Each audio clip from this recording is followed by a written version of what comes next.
Hi, my name's Sarah Bartlett. I run Hound Helpers Limited, an award-winning company established in 2007, and we specialise in dog training and dog walking in the Evesham and Pershore areas, including the surrounding villages as well. Now, I just wanted to talk to you today about why dogs pull on lead. It seems to be the biggest problem for most dog owners. They get dragged to the park or to the field or wherever they go walking. They get dragged everywhere as soon as that lead is put on. Now, why do they pull? They pull because we follow, because we carry on moving behind them. And a lot of dogs, they must think that we enjoy being dragged because we still walk behind them. Now, I'm not saying you've just got to stop every time the dog pulls, because let's face it, that's not practical. If you did that and you were consistent with it, it would work, but it will take forever to train your dog. Not forever, but a long time. And it takes a lot of patience and you're not going to get very far. So dogs pull because we follow, but dogs pull because we're out in the public and they can smell and see and hear so much more than we can. So we're in their world. So some of it is almost we need to become more exciting, more fun, and more pleasurable to be around, so they want to follow where we go and not the other way around. So a couple of easy tips to just help improve that problem is don't walk to the same places every day and let them off lead. If you always go to that park or that gateway or that field, or wherever you go, if you always go to the same spot and they get let off lead at that same spot every time, of course they're going to drag you there, because the quicker that they get there, the quicker they get their freedom. So try and vary your walks, and sometimes maybe walk there, don't let them off lead and carry on with the walk, or get to that gateway or park or whatever it is and just turn back round. Having a couple of shorter walks for a few weeks is not going to kill them. You can always come back and have a game in the garden or do a quick training session with them, play some find it games around the house to mentally stimulate them. Why else do they pull? Sometimes dogs want to just go home. They don't feel comfortable out in public, and in which case we need to work on building up that confidence in us that we've got it. We can look after them, and that the outside world is fun and exciting and interesting, but we're just as interesting too, and they like to follow us. So another tip you can take away from this is take some treats or a toy on a walk.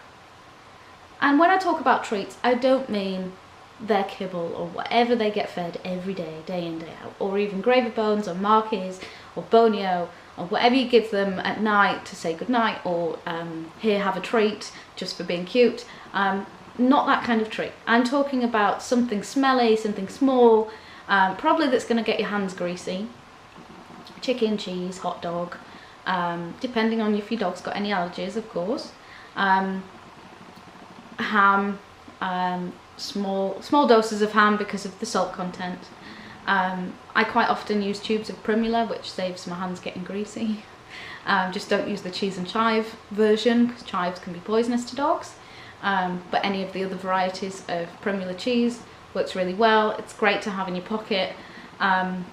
And by taking this on a walk, you can then reward them or give them a little lick of it straight from the tube, just at the moment that they are walking nicely. Now, I'm not saying walk around with a tube of Primula in your hand all the time, because let's face it, it's not practical and you don't want to be doing it. So by rewarding them for doing the right things, even if it's just they have 2 paces on the whole walk where they're on a loose lead, rewarding it will make it happen more often. Another tip you can take from this video is if you vary your walks and up the rewards, don't forget to talk to your dog.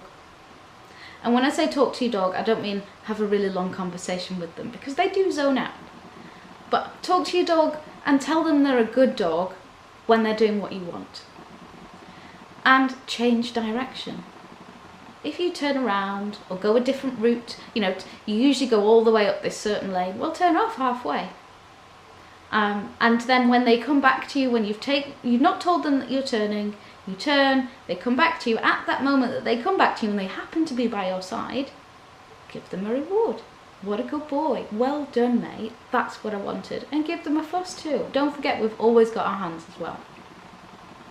So they're just a couple of tips that will help you on the right track towards nice lead walking. Now, another thing that I see a lot with clients, especially when they ring me up to do with lead walking, is that they've tried every gadget under the sun.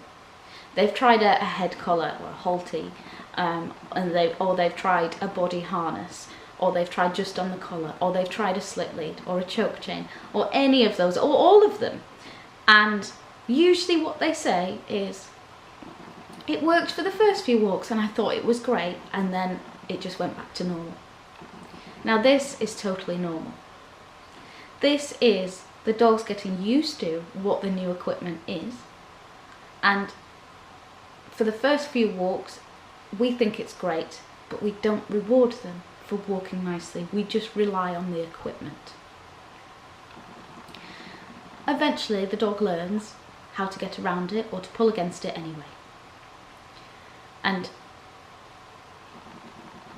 what I usually advise for clients when we're starting lead walk training is get some more new equipment, and that's usually met with a big sigh, oh, more equipment.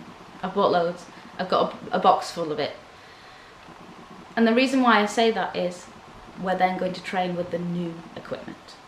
We're not just going to rely on the equipment to do its job. We're actually going to train the dog to walk loosely on the new equipment. Why do I say that?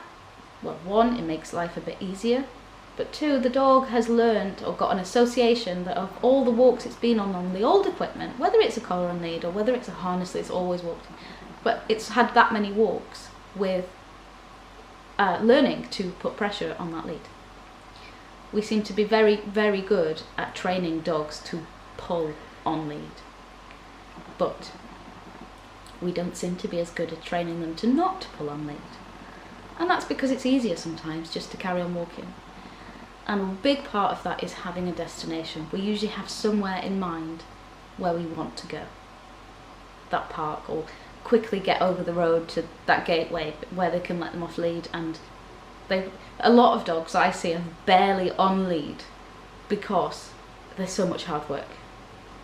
But wouldn't it be nice to walk through a town centre with your dog and have them on a nice loose lead and take them on holiday, and not have to worry about your arm being pulled off? Let's face it, when they pull, it hurts, and when we're hurting, we have less patience with the dog. Okay, there will be more, but for now I'm checking out. Okay, I'll speak to you soon. Bye.